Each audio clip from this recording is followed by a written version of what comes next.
Woo! Yeah, yeah, yeah, yeah. Yeah.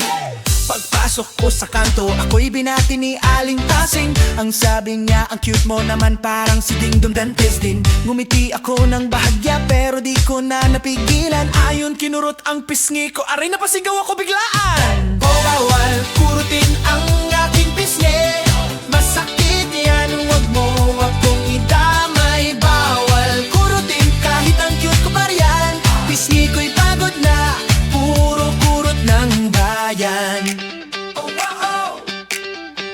Si Ate Nena sa tindahan, tuwing ako'y bumibili, laging may kasamang kurot kahit di ko hinihingi.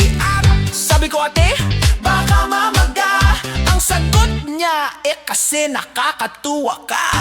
Bawal kurutin ang aking pisngi, masakit yan, baka magtampo si mami. Bawal kurutin kahit pabiro lang, pisngi ko'y kawawa, laging namumula ng walang laban. Kung gusto mong ipakita na ako'y iyong gusto, pwede namang high five o kaya hello.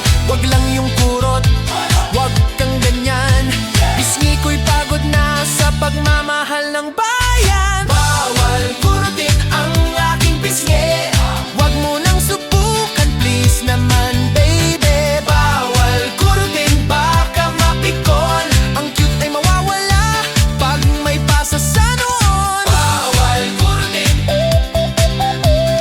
bawal kurutin, bawal kurutin, bawal kurutin. Sige na nga, isang beses lang. Aray, sabi ko bawal, di ba?